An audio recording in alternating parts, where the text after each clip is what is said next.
In this lesson, we're going to be graphing linear inequalities, and some of them will also be with absolute values in them. Alright, so when we have these equations, we'll want to have them in slope-intercept form, which is y equals mx plus b. But since we're working with inequalities, they won't have an equal sign like the one I have listed here, the y equals. There, it's going to have a less than or greater than, less than or equal to, or greater than or equal to sign, since they're inequalities. So they won't have an equal sign, but we still can solve them and put them into that form.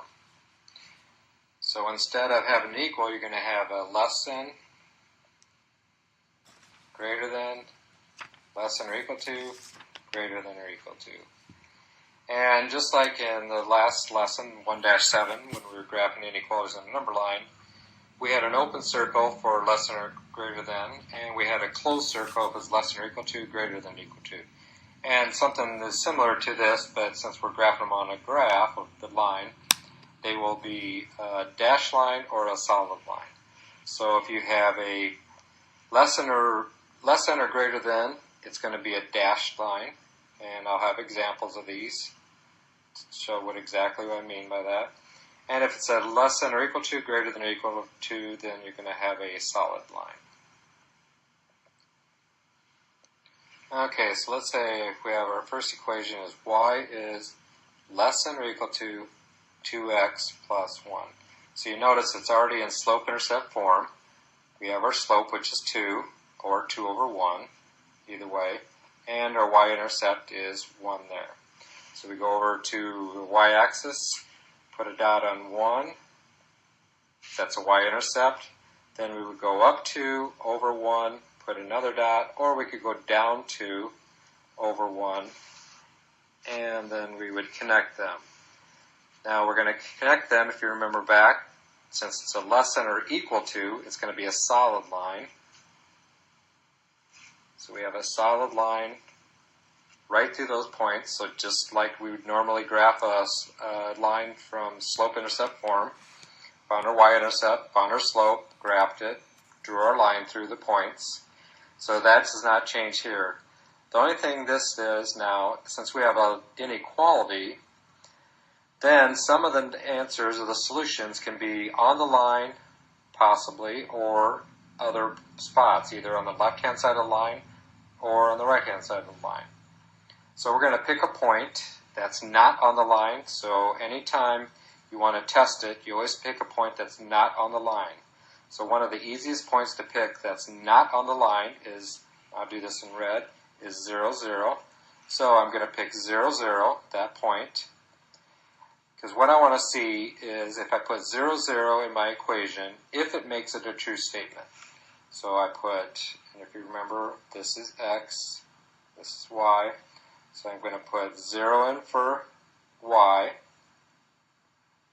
and also 0 in for x, and then solve it. So I have 0 is less than or equal to, 2 times 0 is 0, so 0 is less than or equal to 1. Is that a true statement? Is 0 less than or equal to 1? Yes, it is a true statement. So that means anything that's on this side or the right-hand side of the line would make it also a true statement. No matter what point I would pick in all this shaded area, if I plugged it or substituted it into my equation, it would make it a true statement. If I picked a point on the left-hand side of the green line, that would not make it a true statement, meaning it is not a solution to my original equation. So anything on the green line, because of the equal sign underneath the less than sign, and anything in the red shaded that I've marked there would make it a solution. Alright, our next one would be y is greater than negative 2/3 x minus 2. It's already in slope-intercept form, so I don't have to worry about solving for y. It's already done for me. So I'll do this one also, the line in green. So I go to negative 2 on my y-axis, because that is my y-intercept. And my slope is negative 2 over 3, so that means I'll go down 2, to the right 3, 1, 2, 3, make a point. I could also go up 2, 1, 2, to the left 3, 1, 2, 3, make another point. Now this one does not have an equal sign underneath the greater than sign. Since that does not have that, then my line is going to be dashed. So just like on the number line, we used open circles. It's not the best dashed line, but we use open circles. So on graphs here, we're going to use a dashed line. So this is supposed to be a dashed line. So that means if I pick any point on the green line and that order pair and substitute it into my equation, it would not make it a true statement. So those are, anything on the green line are not solutions to my equation. So now I got to figure out what side do I want to shade, what side has all the points that if I pick those points, those order pairs, substitute them in for x and y, it would make it a true statement. So once again, I need to pick a point that's not on the line, and since the line does not go through the origin, which is 0, 0, this little red mark I'm making there, I'm going to use that point. So I'm going to take the point 0, 0 again, because it's not on the line. I'm going to substitute that in for my equation and then solve it. Alright, so I take 0 in for y greater than negative 2/3 times 0 minus 2. So 0 is greater than negative 2/3 times 0 is 0 minus 2. 0 is greater than negative 2. Is that a true statement? Yes, 0 is greater than negative 2. So that means no matter what point I pick on top or above the green line, all these points in here are going to be a solution to my equation. So every single order pair on this side of the equation, or excuse me, this side of the green line, is make it a true statement in my equation, make it a solution to it. Everything below the green line, if I'd pick an order pair, pick a point there, substitute it into my equation, it would not make it a true statement. So that's why I do not want that side then. So to look at this, instead of picking a point each time, there's a little trick. If you have an equation that has a less than or equal to, you're always going to be shading above the line, or excuse me, below the line. If it has an equation that has greater than or equal to, you will always be shading above the line. So instead of having to pick a point each time like I did, 0, 0, or whatever, any point, doesn't matter, you can pick any point. I picked 0, 0 because it was not on the line. But instead of having to do that each time, anytime you see the less than or equal to, you shade below the line. If it's greater than or equal to, you're going to shade above the line. Alright, so let's try this one here. Now you can see that this one is not in slope-intercept form, so I need to get it into slope-intercept form. So I need to solve for y, so I'm going to subtract 4x minus 4x. So I'd have y is greater than or equal to negative 4x plus 3. So my y-intercept is 3, so I go up to 3, put a point. And my slope is negative 4 or negative 4 over 1. Rise over run. So I go down 4, 1, 2, 3, 4, to the right 1. Or I can go up 4, 1, 2, 3, 4, to the left 1. And since it's a greater than or equal to, I see that equal sign underneath the greater than sign. It's going to be a solid, I can get that, just a minute here. Alright, there we go, sorry about that. It's going to be a solid line, and once again I can pick a point that's not on the line to see which side to shade.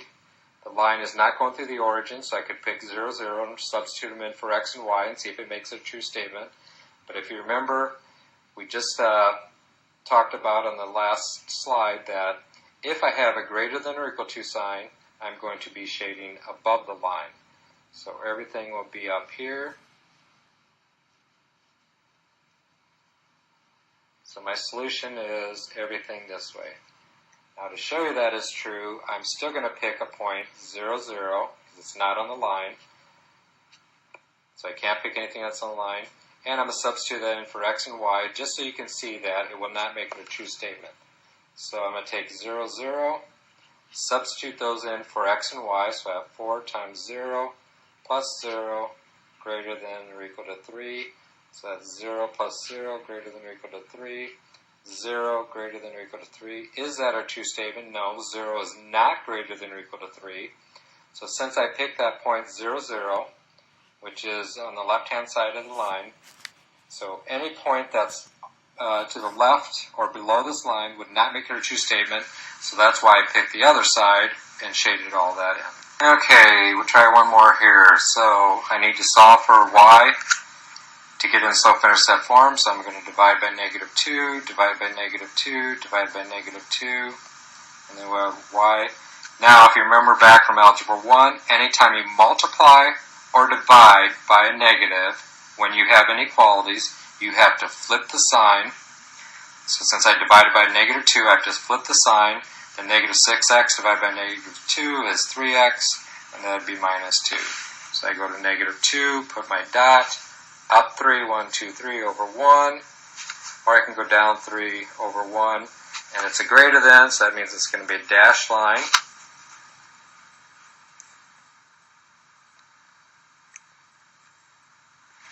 And then, since it's a greater than, everything above the line will be shaded in then.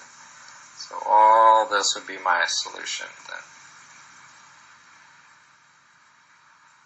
Alright, our next one here is y is less than the absolute value of x plus 3. Absolute value will always make a V shape. Sometimes it's up, and sometimes it's facing down. So if you had like this, that'd be a V going up, open up, and if you had something like this, the V is going to be open down. So we have, it's in slope-intercept form, because I have it solved for y. Go to 3, put a line or a dot on 3, and since it's there's not a negative in front of the absolute value, it's going to open up. So I make a V like that. Let's make that a little bit better. And just like before, if I have less than y, that means everything below the line is going to be my solution. So all this in here is going to be my solution because I have that less than sign. And if you remember, less than signs say anything below the line is going to be your solution. And I did make one mistake on there, and I hope you did catch that. Since it's a less than, it should have been a dashed line.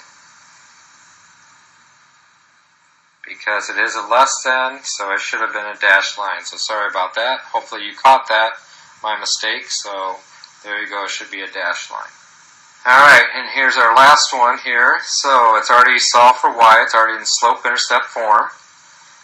And so my y-intercept is -2, so I go down to -2, put a point there. And there's not a negative sign in front of the absolute value, so it's going to open up. And it is a solid line. Let's go back. I'm not making these very good. It's going to be a solid line because I have that equal sign underneath the greater than sign.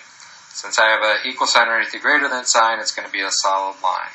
So it says greater than, so that means you shade everything above the line from the very beginning of this lesson. So everything in here will be shaded. So everything above the line will be shaded, so that would be the solution for that. Alright, and just like the other lesson, your homework will be these 5 problems. So there is no homework in your book, so copy these 5 problems down and solve those. You will need to graph these, so make sure you have graph paper to do these on, and that will be your homework for this lesson. So hopefully all this helps, and I guess that's it for the lesson. Bam!